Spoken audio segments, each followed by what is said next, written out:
سکوت کرده است. درباره اهداف سفر ابراهیم رئیسی به الجزیره و شرکت در نشست مجمع سران کشورهای صادرکننده گاز گفتگو می‌کنیم با امید شکری، تحلیلگر سیاست خارجی و ژئوپلیتیک انرژی از واشنگتن دی سی. آقای شکری، دیدم به سفر رئیسی به الجزایر در شبکه اجتماعی ایکس واکنش نشون دادید و گفتی که جمهوری اسلامی بر معادلات بازار گاز تأثیری نداره، ولی آقای رئیسی امیدواره که ایران بتونه به هاب انرژی در منطقه تبدیل بشه. با سلام حضور شما و بینندگان محترم صدای آمریکا. باید اشاره بکنه که نه خود رئیسی نه وزیر نفت اگر بپرسید شرایط لازم برای ایجاد هاب انرژی در کل جهان چیست و ایران کدامی که از 11 شرط مورد نیاز برای تبدیل شدن به هاب انرژی رو در منطقه در حال حاضر در اختیار داره، جوابی دریافت نخواهید کرد. تنها مزیت دولت 13 خیال بافی و رویا بافی به در بخش انرژی هستش که در دو روز گذشته هم سخنان جواد عوضی هم سخنان ابراهیم رئیسی اینو به وضوح نشان داد و در شرایط فعلی با توجه به اینکه قرار بود در پایان سند چشمانداز توسعه ایران، یعنی در سال 1404 ایران 10% تجارت جهانی و گاز را بر عهده داشته باشه که در حال حاضر کمتر از 1% هم این نیست و با توجه به اینکه داریم روزهای آخر زمستون رو سپری می‌کنیم، در حال حاضر ایران برای اینکه بتونه دولت رئیسی بحران کمبود گاز یعنی روزانه 300 میلیون متر مکعب رو جبران بکنه، گاز تحویلی به مراکز بزرگ صنعتی از جمله کارخانجات سیمان، پتروشیمی و فولاد رو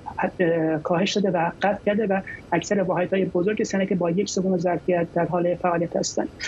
دولت 13 کمترین و بدترین عملکرد رو در بخش امنیت انرژی، در بخش زیرساختار، در بخش تامین مایحتاج روزانه مردم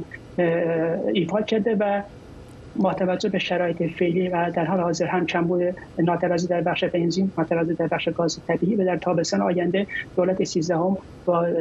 با ناتوازی در بخش گازوئیل هم روبرو خواهد شد. اگر بخوام جمع‌بندی بکنم، سخنان نه ابراهیم رئیسی نه جواد عوضی نه بقیه دولت مردان در مورد صنعت انرژی با واقعیت موجود در بازار انرژی هم در بخش داخلی هم در بخش بین‌الملل مطابقت نداره. به موضوع ناتوازی اشاره کردید. شما چرا دولت رئیسی تاکنون درباره معضل ناتوازی گاز و مشکلاتی که بر سر میدان گازی مشترک با قطر داره سکوت کرده و تصمیم میده در نشست سران کشورهای صادرکننده گاز به موضوعات نامرتبط با گاز و انرژی بپردازه؟ بله، به صورت بسیار خوبی اشاره کردید. هم سخنان عوضی هم رئیسی در مورد مسائل بین‌الملل، ناعدالتی در جهان و به ویژه مسئله فلسطین بود که وقتی در قرار به عنوان دیپلماسی فعال انرژی در مجمع به این مهم سخنرانی بشه، باید در چالش‌های پیشروی صنعت جهانی انرژی به ویژه در بخش گاز طبیعی، در بعد بین‌الملل، حملات سایبری، امنیت زیرساختار، تاکید کشورها بر بود پروسه گذار انرژی، لزوم سرمایه گذاری بر تولید گاز و LNG با کربن کمتر باشه که چنین چیزی رو در سخنان جواد عوضی و ابراهیم رئیسی ندیدیم، چون عرض کردم در سوال قبلی هم شناختی در مورد دینامیکای بازار جهانی ندارن. اگر به سوال شما برگردم، در میادین مشترک قانون خاصی وجود نداره. هر کشوری که بتونه سرمایه گذاری لازم و تکنولوژی لازم رو جذب کنه، مثل قطر میتونه از میدان مشترک به حد اکثر استفاده ببره و سال گذشته سرمایه گذاری 3 میلیارد دلاری که قطر تونست جذب کنه برای بخش گنبد شمالی و اگر این پروژه ها به بهره برسه، ظرفیت تولید قطر در سال 2030 به 142 میلیون تن LNG میرسه که میتونه این افزایش سرمایه گذاری 30 میلیارد دلار سالیانه به درآمد ارزی قطر اضافه بکنه و در کل قطر 10 سال زودتر از ایران تونست بهره برداری از میدان فارس جنوبی رو شروع بکنه و ایران در کل هم از قطر عقب هستش و هم نمیتونه مشکلات خودش رو با کویت و عربستان بر سر میدان آرش و بقیه میدان‌های مشترک حتی میدان مشترک آزادگان با عراق هم حل بکنه، چرا که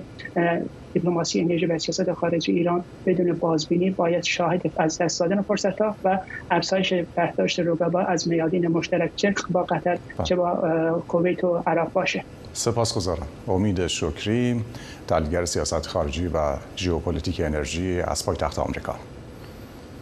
همزمان